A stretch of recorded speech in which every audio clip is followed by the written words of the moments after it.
Ya se encuentran en hospitales del norte de Israel los 24 rehenes, 13 de ellos palestinos y 11 extranjeros que fueron liberados por Hamás en el primer día de tregua. Los médicos indicaron que se encuentran en buen estado de salud. Hoy mismo 137 vehículos con ayuda humanitaria ingresaron a la franja de Gaza a través del paso de Rafah.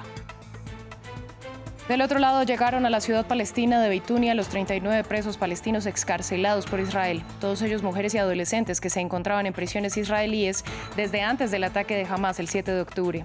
Multitudinarias celebraciones se vivieron en Cisjordania. El representante especial de la Unión Europea para los Derechos Humanos se reunió en Cuba con familiares de los presos tras las protestas de julio de 2021. El funcionario viajó para participar en el cuarto diálogo sobre derechos humanos entre el bloque y la isla y aseguró que el tema de los presos políticos fue clave en la discusión. En France 24 estamos de vuelta con las noticias que marcan la jornada. Soy Valentina Torres Sánchez y es un gusto acompañarlos. Damos inicio en Israel, donde los equipos médicos que atienden a los 24 rehenes liberados por Hamás anunciaron que se encuentran en buen estado de salud. La liberación se produjo en el primer día de tregua entre Israel y el grupo islamista. 13 de los rehenes son israelíes, 10 tailandeses y un filipino. En la primera jornada también entraron a la franja 137 vehículos con ayuda humanitaria y 129.000 litros de combustible. Todos hemos esperado ansiosamente su regreso y estamos encantados de ver el día en que han vuelto a casa con nosotros. Los preparativos del Ministerio de Salud para el regreso de los rehenes iniciaron al comienzo de la guerra e incluyeron la creación del entorno médico y de salud mental que los rehenes liberados necesitarían al regresar a sus hogares. Un total de 6 hospitales israelíes participaron en esta misión y se prepararon con antelación para recibir y tratar a los rehenes liberados. Como parte de la meticulosa planificación, los pacientes llegaron y fueron admitidos en el hospital discretamente, donde se reunieron con sus familias y comenzaron a someterse a un proceso de evaluación médica realizado con la máxima sensibilidad y dedicación por el personal del hospital. A su vez, Israel liberó a 39 prisioneros palestinos que se encontraban en cárceles de Israel. Todos son mujeres y adolescentes que estaban detenidos desde antes del 7 de octubre, fecha del ataque terrorista de Hamás a Israel. Los ciudadanos llegaron a la ciudad de Beitunia, sede del gobierno de la Autoridad Nacional Palestina, donde fueron recibidos en medio de celebraciones. Varios de ellos describieron como catastróficas las condiciones en las que se encontraban en prisión.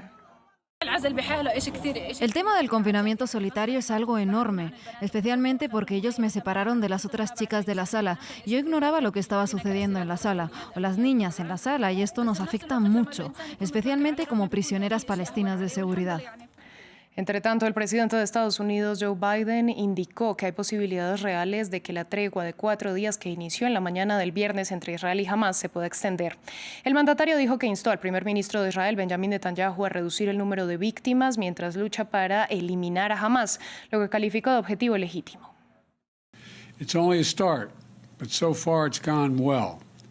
Es solo el comienzo, pero hasta ahora ha ido bien. Esta mañana fueron liberados 13 rehenes israelíes, entre ellos una anciana, una abuela y madres con sus hijos pequeños, algunos menores de 6 años. Por otra parte, varios ciudadanos tailandeses y filipinos que fueron secuestrados por Hamás el día 7 también fueron liberados. Todos estos rehenes han pasado por una terrible prueba y este es el comienzo de un largo viaje de curación para ellos.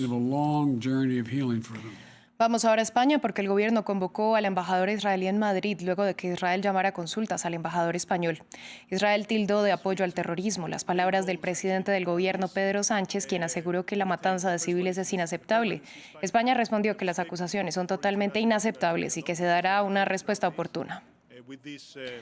En otras noticias, Eamon Gilmore, representante especial de la Unión Europea para los Derechos Humanos, estuvo en Cuba en una visita de 2 días. El viernes se llevó a cabo el cuarto diálogo sobre derechos humanos entre el bloque y la isla.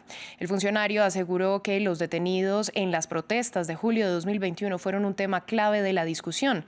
Gilmore estuvo reunido con familiares de los presos. Previamente hablamos con Rosa María Payá, fundadora de Cuba Decide, quien nos explicó si la presión internacional puede cambiar algo en la situación de estos detenidos y de la isla. Es que la presión internacional es en estos momentos lo único que puede ayudar a frenar la impunidad del régimen cubano. Te decía, hace 3 días uno de estos jóvenes manifestantes pacíficos que lleva 2 años en prisión perdió la vida como consecuencia de la negligencia dentro de las cárceles cubanas. El régimen cubano es una trituradora de defensores de derechos humanos. De hecho, es una trituradora de ciudadanos. Ahora, mientras hablamos en La Habana, había una protesta pacífica de madres exigiendo atención médica para sus hijos. Nada de esto hemos visto hasta ahora en la agenda de este alto representante. El pueblo cubano ha hecho todo lo que está en su poder para intentar cambiar la situación, pero se enfrenta con una dictadura militar que tiene todo el poder, que tiene las armas y que está dispuesto a usarlas contra los ciudadanos.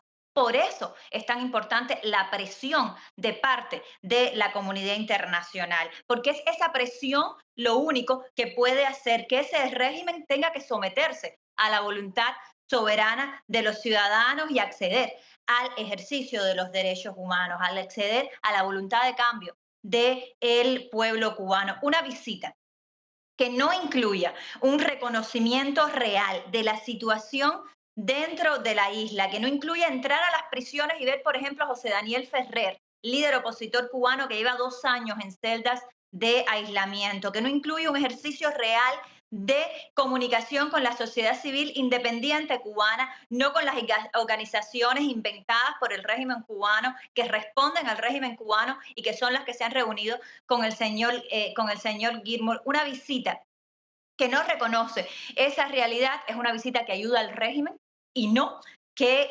estaría en concordancia con los valores más elementales que la Unión Europea dice defender y que son fundamentales si queremos al menos detener la impunidad del régimen. En Panamá hay expectativa, pues la Corte Suprema de Justicia inició el viernes la discusión en sesión permanente de las demandas de inconstitucionalidad contra la Ley 406. Se trata de la normativa que incluye el contrato entre el Estado y la filial de la canadiense First Quantum Minerals para explotar la mina de cobre más grande de Centroamérica y que es la razón de las protestas que ya cumplieron un mes en el país. Oscar Zulbarán, corresponsal de France 24, nos amplió los detalles.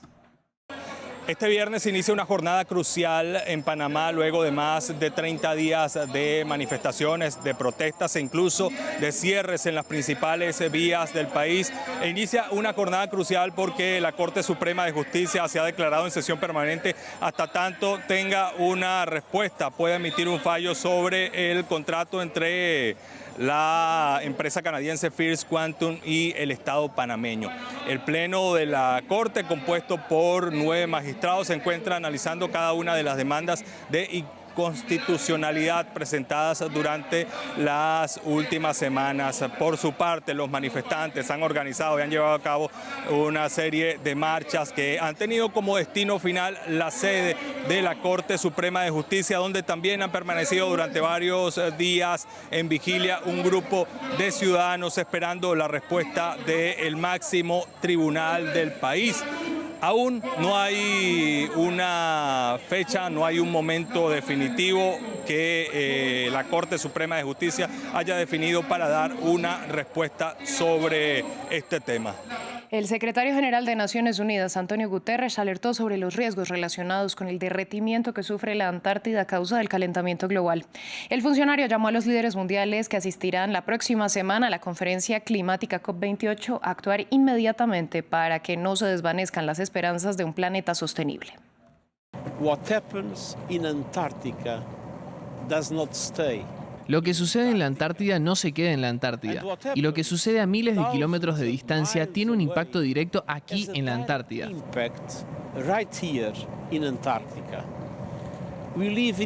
Vivimos en un mundo interconectado. La contaminación por combustibles fósiles está calentando nuestro planeta, desatando la anarquía climática en la Antártida. El océano austral ha tomado la mayor parte del calor del calentamiento global. Así llegamos al final de este informativo. A ustedes les agradecemos su sintonía.